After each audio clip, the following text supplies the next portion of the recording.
Welcome everybody to Daily Census Explained, where we explain the story in more detail, but in a fun way, so you can know the backstory and how the inspiration came for each episode and each chapter. Thank you guys for listening. All right, so here we are with Chapter 1 of Daily Census, Code Red.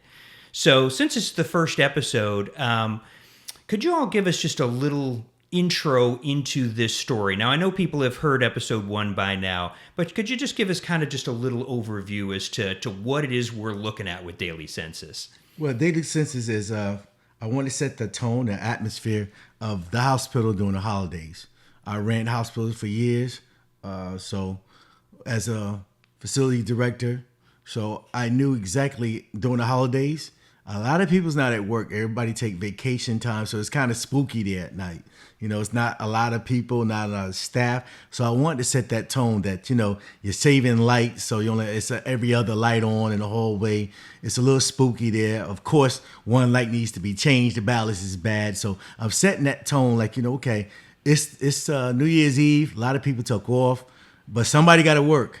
And that's how you see the spookiness in it. It can be a spooky place when no one's there at the hospital like that. Right. Now, you both have worked in hospitals, of course. Yes, sir. Correct. I worked at the Naval Hospital on the 5th floor, where it was exactly the same way.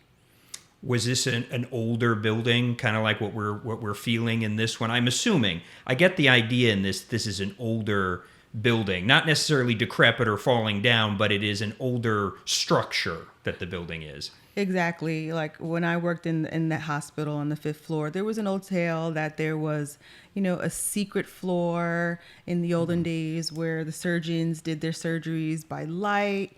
And that's the place that we all used to sneak to try and see if the myth was true. And it was kind of spooky because there were old elevators, there were old hallways that haven't been visited or painted or anything changed in years. So this was kind of the same scenario there, but in a more recent times. What was that, Portsmouth Naval? Portsmouth Naval. Yeah. Well, this book is based on San Antonio, St. Luke's Baptist. I worked there, and that's where most of this stuff came in about when I was working there. I'm like, who would be a good serial killer? This place kind of spooky at night.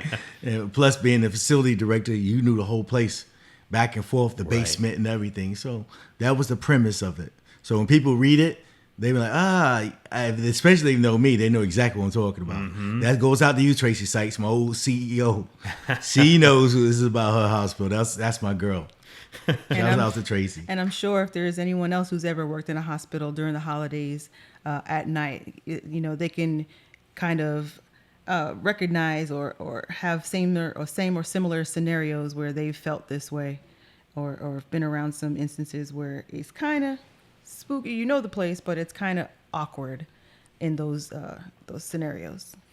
Yeah, for sure. Older buildings in general have they have a feel of having had other lives. There are these, you know, the people who have worked there or lived there in the past, and so you feel the history. But some buildings, especially hospitals, it takes on a different feeling because you also know that it's a place where maybe a lot of happy things have happened, but a lot of tragic things have happened to people as well. So those places take on a very different vibe. And hospitals in general, for those of us who are not in the profession and we only visit them typically when something has gone wrong, not always, but unfortunately that gives us sort of that creepy feeling about them in general. Even newer buildings, but older hospitals, yeah. For those of us who are not in the profession, there's definitely something that can feel very creepy about it. So I felt that very much in this. And of course, you're always good at setting an atmosphere, and of course, the flickering lights and just that feeling of being in a building like this without a lot of other people in it. And I felt some shades of some movies that have scared me because they were in a hospital, like Halloween 2, the original Halloween 2, of course, and Exorcist 3. Not necessarily a great movie, but the hospital setting was scary in it. Well, and you see where I was going with it. Oh, yeah. And I felt that right away. The flickering lights, it's like the first line. Immediately, it's like, all right, I know where we are, and I don't know if I like it. So well, with me being an engineer and attention to detail is my thing, I go anywhere in a building. I pick out what's wrong with it. Yeah. Need to fix this. And this is wrong. I mean, that's just me, nature. I see everything in black and white, you know? Yes. Yeah, and then you layer on top of the flickering lights the beeps, the hisses, and again, immediately I felt like I was in this place, and it made me a little uneasy, and that was good because it accomplished the goal. And so I appreciated feeling something, because if you read something or you watch something and you don't feel anything, what's really the point? You really want to feel something. You want to be immersed in something and feel like you're in that place with these people. So that's how I felt. So it was a great start. And that's just the start of the episode, because of course we'll get to what happens by the end. I thought it was good that we had this information right away about that the ward we're in. It's not just a hospital. We're in the NICU. Yeah. So we're seeing you're describing the premature babies and, kind of what condition they're in. And I'm guessing this comes from some personal experience of being in the hospital as well. Yes. I mean, of course, you're going to take care of the babies first, the NICU, the preemies. And myself, my oldest son was a preemie. So I had, something tied into that. I know how it worked, and I was there long enough with him to know how the noises, the sounds, and I just wanted to put all that into because I literally experienced that before. Yes. The sensitivity of it. Yeah, because no one wants anything to happen to babies. Right. Especially the preemies, because they're fighting for their lives. Yes. Yeah. And that, you add that ward into these echoey hallways and very few people in there. And that was kind of the one warm spot, is though even though they're in a desperate place, you still, because it's a baby's ward, even if it is intensive care, it's still, you still feel some warmth there. And of course, you take that away from us by the end of this episode. I do want to note one great joke that you had in here about fat screen TV. That made me laugh out loud because, you and I are of the era of the CRT Ray tube, the big TVs, and so it wasn't a flat screen; it was a fat screen for sure. Hey, but those TVs last forever. Oh yeah, they're still around. Oh yeah. I see them all the time. I'll see on the side of the road one of those TVs, and there'll be a flat screen box next to it, so you know what happened there. But that TV still works. That's why Goodwill doesn't even take them anymore, because they had so many coming in, but they all worked. Yeah. So, so what happens next? Is probably one of the most horrifying sequences I've ever heard in anything, because when you go for the babies, people are gonna be upset, and you start us off here. So it doesn't even end here; it starts here. So where did this idea come from? Well, honestly, I wanted, in a horror movie, you have to grab someone's attention early. It can't be just boring and action comes later. Yeah. So when I write any of my books, either it's comedy or horror or action, it's going to happen in the first scene. Then you can figure out the characters later. So with this one, I had to grab you early. And what's more to grab you than some babies dying, horrifically, while these girls were partying when they should have been working. You know what I mean? So that's why I tied it in there. So I wanted to grab your attention. Well, yeah, that certainly catches everyone's attention. And what I'll say is that what made it unique and different is that most times a movie like this would have killed off a nurse or a doctor or one patient. That's the usual. And so I was very surprised, and it's not easy to do because I've watched a lot of damn movies, but to be surprised about the target that this killer went for, I was pretty shocked. And admittedly, it is a hard scene to hear because you get a little graphic, but that works because, again, it really sets up that whoever this killer is, they're not playing around. Yeah, but then if you look at it again, it's neglect on the nurses' staff as well. Right. So I want to show that part too. So if the nurses would have did their job, this would have never happened. Yeah. But like I said, if you notice, it always happens during the holidays. Mm-hmm. When it's more lax. Yep. Short-staffed and distracted as well because, they go to watch the New Year's Eve celebration and that they break the rules, basically, and think, oh, just a couple of minutes. And then they turn off the medical alarm. And that, I had written some things for a future episode here, but I will touch on, I appreciated that because it reminded me of things like 3 Mile Island, where different safety protocols were sort of ignored or overridden because it's like, oh, well, we were just going to ignore this for now and we'll just do it this way. We'll wait until that gets fixed. And when that happens, I'm sure a million times it's fine, but the one time it isn't, things can go horribly, horribly wrong, and it's a chain of events. And you discuss later on kind of what that chain of events was and all the people who were responsible in being irresponsible about it. And some tried to be responsible, but because of the time of year, there were difficulties. And like I said, I'm going to get to it, but I appreciated that detail because that is what made it feel very authentic. Is it sounded like someone who knew what they were talking about in terms of a situation like that. And that's when you go with the medical field that I had to put something in there like a hint that even though if you didn't catch it at first when you first read it, that I make sure they turned off that alarm. Yeah. Later on, it comes back to bite them, but then just that one detail, something so simple like, oh, the baby's asleep, we can just cut it off. No. Oh, go ahead. Many people can identify with that as well. Even if you're not in the medical field, you've been in the emergency room where you're sitting there trying to relax after they've taken your blood or something, and the blood pressure machine goes off. Those alarms keep going off until someone comes to turn them off. And the alarms keep going on and off, and it's common for someone to just turn it off for a moment just to get some peace, especially when they're short, especially when they just need some time for yourself for a minute. It's in a NICU. Those babies, they need their rest. So by those alarms coming on and off all the time, it's common, or it's people can understand like why this could happen or how this can happen in this situation.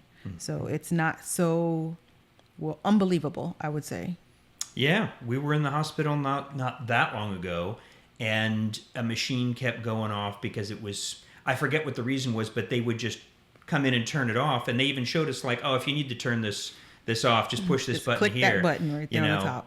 And it was kind of a question of, but what if it actually is an emergency? I don't want to turn it off and, cause a problem. But it was that same scenario. It just kept going off. And they're like, oh, it always does that. That's why I added it to the book. Yeah. Because that's something they calmly do, which is wrong.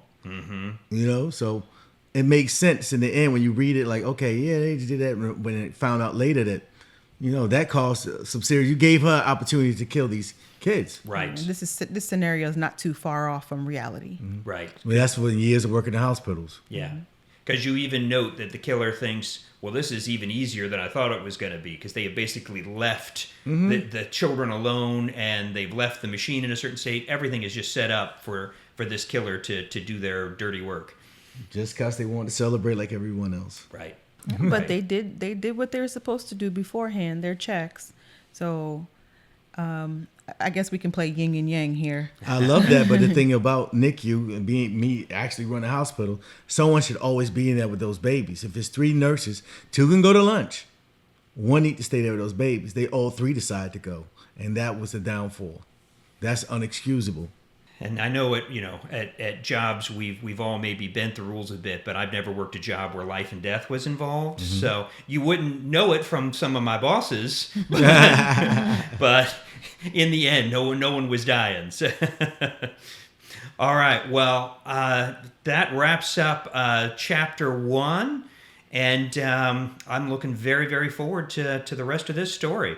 Cool. Well, thank you everybody again for listening and watching us on YouTube and Patreon supporters.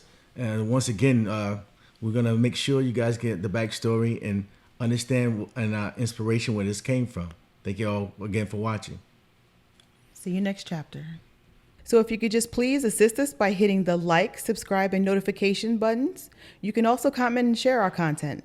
These small things really help our channel, and it means a lot to us.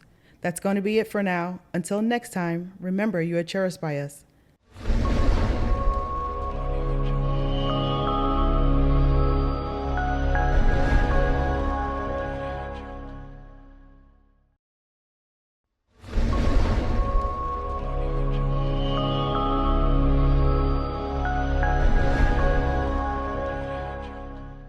Welcome everybody to Daily Census Explained.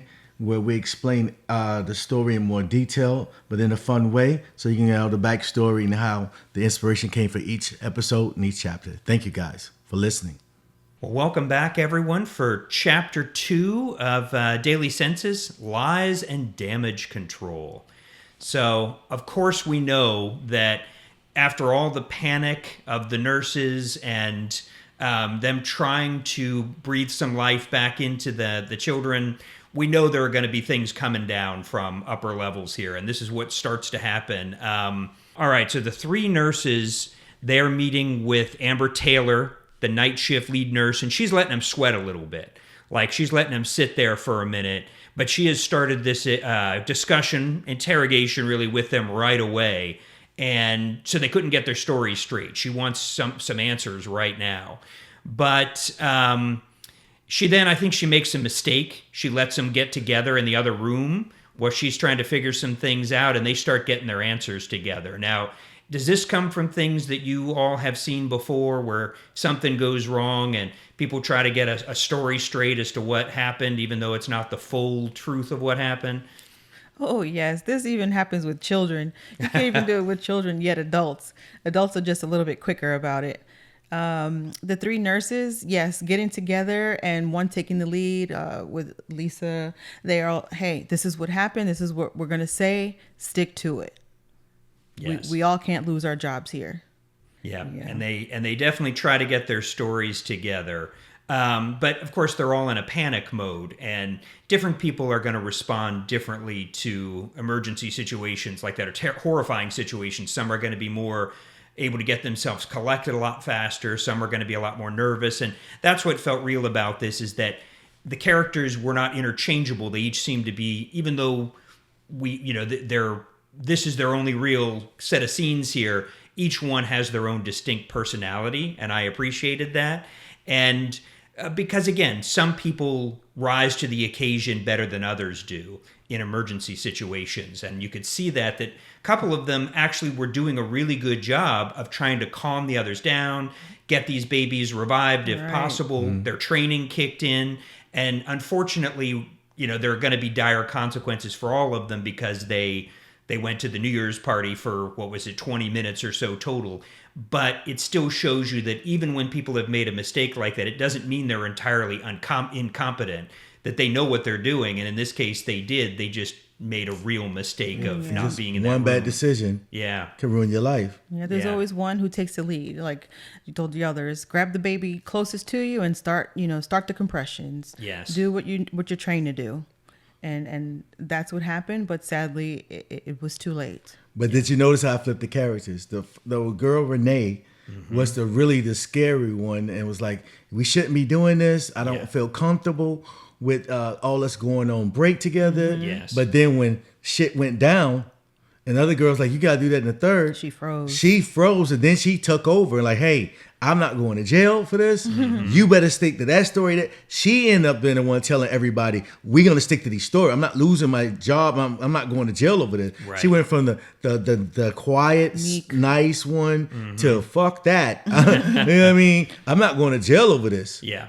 So I just wanted to show you how someone can be one way 1 minute, the next minute when their life is on the line. She was the one that stood up to everybody. Yeah. Training who was the timid in. one before. She wasn't timid after she knew her ass was going to jail for those babies. Because then again, somebody got to take the fall. Right. And that often is how it does play out in life, is that people always assume that the people who seem the most assertive are going to be the best in an emergency situation. But it doesn't always play out. It's sometimes the people who are a little more quiet and reserved otherwise when that emergency hits, because sometimes those people are expecting that something bad eventually is going to happen, where sometimes the assertive, confident people are like, everything's going to be great and fine, and then they fall apart when things actually go down. And sometimes that person you wouldn't expect actually can rise to that occasion because in the back of their head, they've been preparing for this to happen at some point. But see, that's why I use that example. Like, a lot of people talk it, but when the shit really happens, what you going to do? Right. You see, a lot of people, when stuff get bad, before it gets bad, they big bad. They're going to do it all. Yeah. And as soon as shit happens, they go in the corner. Yep. And cry. Yeah. And see, I've never been that dude. I'm going to step up and do it. So I just want you to see the difference. So a lot of people like a lot of people promise they're going to do these things and I'm going to do this and do that. Yeah. But when it's time to do it, they don't do it. Right. So I found myself being in those situations as well, being in the military and having to deal with loss. When things come to happen, for me, myself, I get really quiet and calm so I can gather myself and go straight into what I'm supposed to do. There's others who try to stay in the forefront and show that, I'm in charge. You have to listen to me. And then when the situation really comes at hand, then they quiet. they fold. Mm-hmm. And You know it's what I mean? us that are in the back. When you say the Indian, Yeah. yeah, the chief is the first one to always fold. The Indians, who are supposed to be the followers, they're the ones who really have the hands-on and know what to do. They have the training and the insight to go forth. And But that's hey, just our military training. yeah, And let's plus, get this done. I'm a contingency plan guy. Mm-hmm. You know what I mean? Yeah. Backups on backups. Trust me, Aubrey got backup on backups on backups. Yeah. Because you can't rely on one thing Right. Or person. or one person. And remember this, just because it's yours don't mean these other people care just as much as you. Right. If they're not getting money involved with it, they don't really Right. care. It's not their baby, it's your baby. Yeah. So you got to have contingency plans. You can't rely on people. Sometimes you got to do it yourself. Be prepared to have a plan B, plan C. Right. You got to do it. And then as a nurse, everyone has the same training, but everyone has their certain positions on what they're supposed to do. And when that one person folds, you have to know how to do your job and their job. Yes. You go do this. Just like I know everyone's learned emergency, fire emergency. You go get the AED. You go call 911. There's always that one person who has to take over for the team and direct the others who know what to do, but just at that time of emergency, they just can't get it together. And that's why I do put Amber Taylor in there. 'Cause Yeah. She's the charge nurse. Charge nurse runs things when the administrative staff is gone. Yeah. Trust me, I got more calls from charge nurses at night than anything. Aubrey, I'm like, can it wait till morning? No, because if anything goes wrong, I'm the guy they call. Right. So the charge nurse, I still got charge nurses in my phone. I don't even work in hospitals anymore. But just for that, and and they have to be no nonsense. Right. I learned from charge nurses, you can't have friends at work. Because then they think they don't have to do their job. Right. So the charge nurses got to be strictly business. And as you've seen in this, Amber Taylor was strictly business. Yes. When they got in that room together, finally, it was about that business. Yep. And she is immediately trying to get to the heart of what happened here, because she knows, of course, that she's going to have to answer to someone above The her. CEO and COO and the CNO. Yep. And she better have an answer that makes sense. And there, honestly, unfortunately, the way the world works, there better be someone to blame, too. It's got to be. Yeah. Otherwise, it's going to come on her. Babies So- died. Yeah. Oh, yeah. That changes everything. And so right away, they start talking about the biomedical department and the faulty equipment and what happened with the equipment. And so they're kind of discussing, was this the actual cause of it? But, and then they start talking about we got to protect the hospital, basically. And that becomes a big point in all of this is no matter what actually happened, we have to make the hospital not look like as a whole it is a problematic place. And so they're protecting the Exactly. institution. And that's where the chief of security, Robert Samuels, or security director, comes in, is trying to stop this interview so that he can get them, the nurses Yes, away. Once the police is there, Yeah. they take over. Yes. So the thing is with that, especially with you can tell I did my homework on the hospital structure because I was in it. I Yes. know the CNO has to be, all the nurses got to report to her. Right. COO got to make sure everything's good with security. And then you got the CEO that's only worried about the hospital reputation. So those things had to fall in balance and in Right. place. And because I know it's going to be nurses and everybody else who read this book. Yes. And they got to know this guy know what he's talking about. Right, Because right. I was in those meetings. That's what's called daily census. Yes. Because every morning we have a daily census meeting to tell us how many people in the hospital, how much money we need to make, we didn't make, how many people died, and we take over from there. Right. So that's why I tied it in the daily census, because that's the main thing. How you want to know why a hospital's running? Daily census meeting. Yeah. When everybody's on board. Everybody needs to know. So that's why I tied it into that. And that really does connect because every job has basically that list of numbers of are we making the numbers we need to make? What do our numbers look like? And whatever those numbers are, like I worked at Big Brothers Big Sisters, and they would go buy matches. How many matches have we made? Because all these matches equal dollars. It's all about money, Money. man. Yeah. We're in a capitalist system. Yeah. They can say non-profit all they want. You still got to make money. Yeah, you got to keep the doors open. You got to keep True. doing what you're doing. So, True.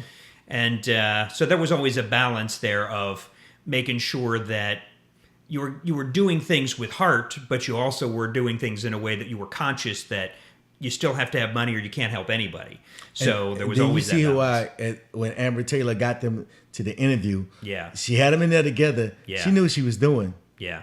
Because as soon as she was done with that, one separate, she's gonna break them down. And if she had a little more longer time, she could have broke them down. Yeah. But once the police come there, it takes over the full investigation, Yeah. and which Yeah. she was pissed about. Yes.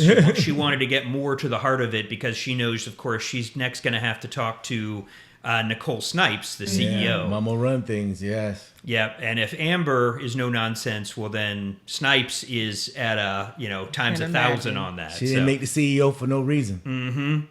Yes, and she immediately starts reminding Amber that of where she falls in all this in terms of where she could be blamed.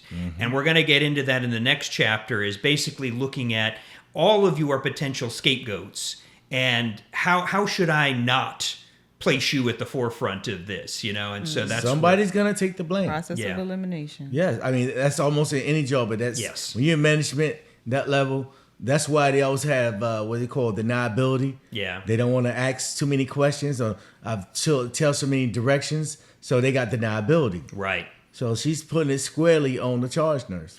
And it's something that I thought was interesting because you don't see it in too many horror films because we're too focused on people getting, sliced up and not so much on what are the actual consequences in a business or an organization or institution when people are getting killed. Exactly. What's happening in those larger, because like you said, in a capitalist system, there's always going to be a whole structure of blame and cover up, and so, and that's not usually covered in a horror film. The only one that, go ahead, sorry.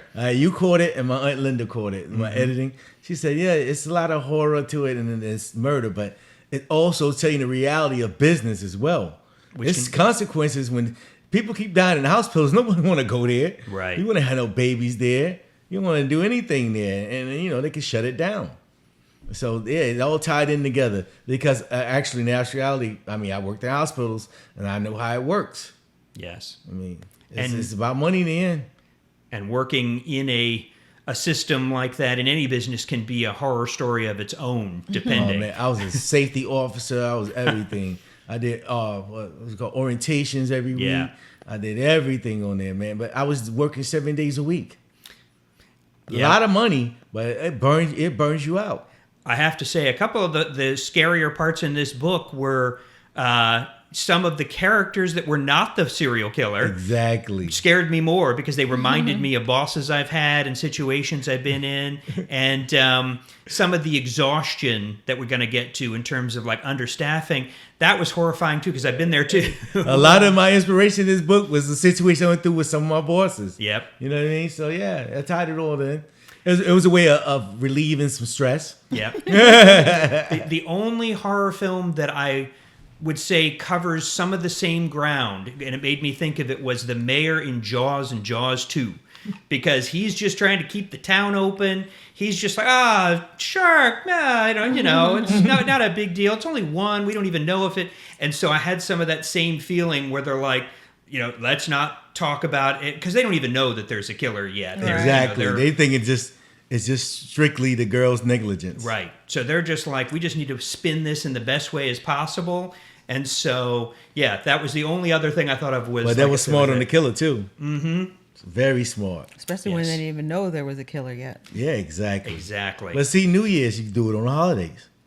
Yeah, and we're going to get to this. The holidays are a bad time at St. Mark's Baptist Hospital. Every hospital, no Really? one wants to work it. Yeah. No one wants to work it. Trust me.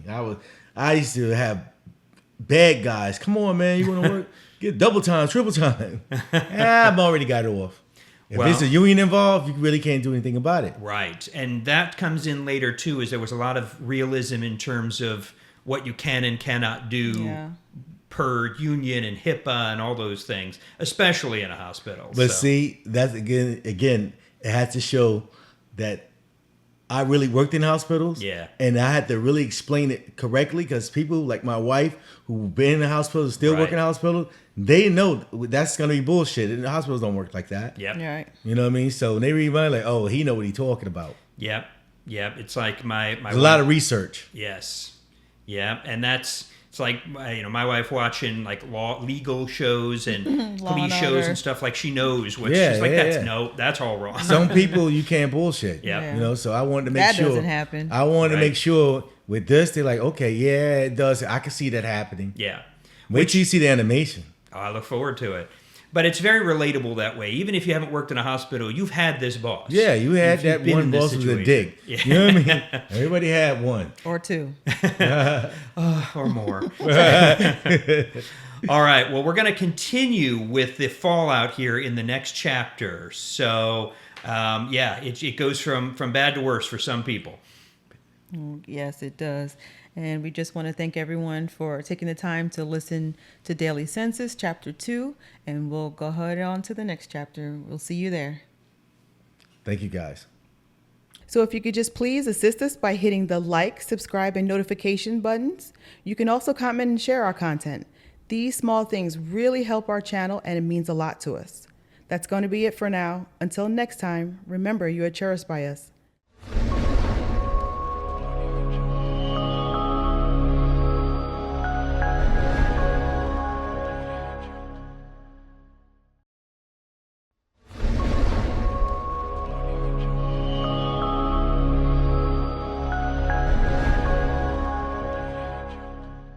Welcome, everybody, to Daily Census Explained, where we explain the story in more detail, but in a fun way, so you can know the backstory and how the inspiration came for each episode and each chapter. Thank you, guys, for listening.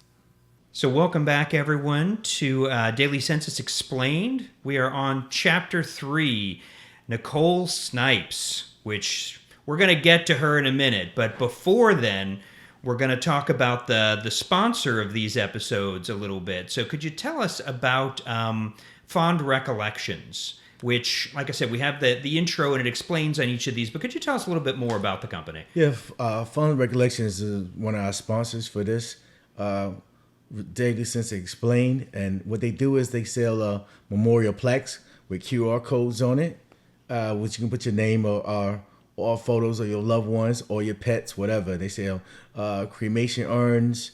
They sell all the plaques. They even sell the photo of the image of the person, and behind it's a QR code you can scan. Yes. But what's different to them than everyone else, they have GPS on it, and then they set up their own landing page. Yeah. So you can actually upload the pictures that you want and share it with other people in your family, and they can also put pictures up on the memorial plaque as well. So when you go to the funeral home or whatever, or you go to the gravesite, they can scan it, see all the pictures of the loved ones. Some pictures you don't have. Yes. But since you bought the subscription to it and the plaque, if you bought it, you control what they can put on and what they can't. So you got one relative, put something on that you don't like, they got to go through you for approval. So it works there. So, I mean, it's a lot of people now that's actually copying relative Fun Recollections, but they don't offer the GPS, or they don't offer the entire system set up with the landing page, all that. They just give you a QR code when you figure everything else out. So it's always going to be imitators. Well, if it's a good idea. Yeah, there but will the be. imitators in the end got to pay because, it's called a lawsuit. Yeah, it's a place for you to share your personal memories, just sit and recollect the memory of your loved one with the plaque that's attached to maybe the gravestone or to the wall plaque. And when you get there, you can scan it with your phone, since everything's done, with your phones these days. You don't have to actually bring everything. You can just sit and reminisce on the happy times that you had with your loved one, and share this with everyone who can or who can't make it to that place. But the key to me was the GPS, because who goes to the graveyard all the time? So with their thing, you share the location. Anybody in your family can be out of town and can drive directly to their grandmother's or mother headstone, not just to the graveyard. And then you walk another 20 minutes trying to find it. It'll go exactly where the headstone is, and that's the difference between them and everyone else. Yeah, I'm embarrassed to say that every time I go to my mother's site, Can't I find can't it. find it right Yeah. away. I know it's You General know City. about a tree by this bench, but hell, they got trees and benches everywhere. Yep. And that's the reason why I said Fun Recollections, they're the best. Yeah. Like I said, a lot of people try to copy, but no people are going to put that much time and effort into building that website the way they did that company. Where it does mostly everything It does for everything you. pretty much for you. Yeah. Once you buy the plaque and order it, place it on there, scan it one time, it shares that location, send it to everybody in your family. Yeah. You never have to worry about it again. Other ones, they just sell a little card, a QR code, put it on there, and you got to figure everything else out. It won't work. Yeah. It's a really cool idea. So. Yes, sir. Thank you. All right. I'd say I look forward to using it, but that implies that something bad's going to In the happen. So I future. have to say in the future, yes, someday. So That's why they mostly got it with connections or deals with the funeral homes. yes. So the funeral home people, while you grieving there, they already have that for you. Right. Because who want an to think option. about it? That, but they also do it for pets, the cremation urns and Oh, everything yeah, else. yeah. Now the pets, which you see the commercial on for episodes, you'll see the pet. A lot of people love their pets more than they love their family. It's true. I've You seen know? some elaborate pet funerals. So yeah, it makes a lot So of that sense. you got the cremation urn right there with your pet, the picture of them, the QR code, and to watch all the videos and pictures of your pet when it was alive. So Wow. no one does that but them. I know no one else doing pets. Maybe I need to prepay for one of these for the future here. It never hurts. Well, Down the hole we all go. Yep, it's very true. Well, and even though no one likes to talk about funerals, we're about to see the funerals for some people's careers coming up here. Exactly. So, yeah, because when Nicole Snipes comes in the room, you know that people are in trouble. So, again, I always appreciate the descriptions in these books about people and their personalities because we get a real good idea of who they are right away, not only by their behaviors, but their style of dress and just mannerisms. So there's a lot of things that go into this. And immediately, Nicole Snipes reminded me of some bosses that I've had. And we're going to get into more detail with her later. So you give her texture as you go. Like, she's not just a one-dimensional character. But right away, we know that she is not to be trifled with. And that she's coming in meaning business. So this is when we also let's see. We start to get to know a lot of the people involved at the hospital. We're going to see more of that in chapter 4. But in this one, I'm just curious how many of the people we're going to start meeting soon here are actually based on people that you all have worked with at hospitals or at other jobs. Are all these inspired by either one person or a combination of people? Or Nicole Snipes is basically it's a combination of like 3 people. yeah, You know, the no nonsense. I had the CEO at one hospital I worked at. It was a female. She was definitely no nonsense. I described her to the T on clothing. Yeah. How she wear, how the clothes she wear, how she smell. I'm good at doing details. yeah. I had a relative weddings flashback in that. So. Yeah, I'm good at doing details, right? That's my thing. So I pay attention to, especially my woman. I pay attention to her. So Yes. that, and then my boss, my favorite boss ever, Tracy Sykes. Her attitude. Tracy was all about business, but what was a good woman. You know what I mean? She cared. And then the name itself is my friend Dana. That's his wife's name, Nicole Snipes. A maiden name, because Yeah. we always been friends, and I know her forever. And I'm like, I'm gonna put Nicole in here. Una, Yes. her name is Una, but I like, and I asked her permission first. She's like, yeah, you can put me in there. Thank you. Nice. So everybody we're close to, I try to put every relative in, a friend in some book. Yes. So everybody can. But that's what it was. But mostly, I wanted to make sure that you knew that she was the CEO. How she had to get there was no nonsense. Right. Because it's basically a man's field, especially Yes. in the hospital. You rarely see a woman in that position. Right. So to her to get there, she had to be no nonsense. She took no prisoners. And if you didn't like it, oh well. So, I mean, that can help you or hurt you in the end. Because not everybody likes you. Yes. But, sometimes you got to be known as a bitch. And that's something that you're going to come back to, that you come back to throughout this story, is looking at not only these characters, but the larger picture of race and gender and those things and those factors at play, not just within a hospital environment, but within society as well. Yeah. But it's just a microism of society in that hospital. Yeah. You know, I never gave you the location, but you can relate to it. Right. And as you get to other books, you realize it's my own universe. Yes. You know, Relative Weddings is tied into this, was tied in Unclean Hands.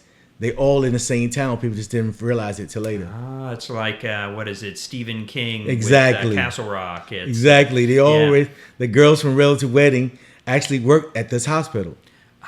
Okay. You know what I'm saying? And the people sister. from Unclean Hands Yeah. was actually, was going, actually worked at that hospital before or knew about that hospital. It's all tied in. It's the Boyd verse. Yeah, I had to. Yeah. I had to because I'm big on comic books, so you make your own little universe.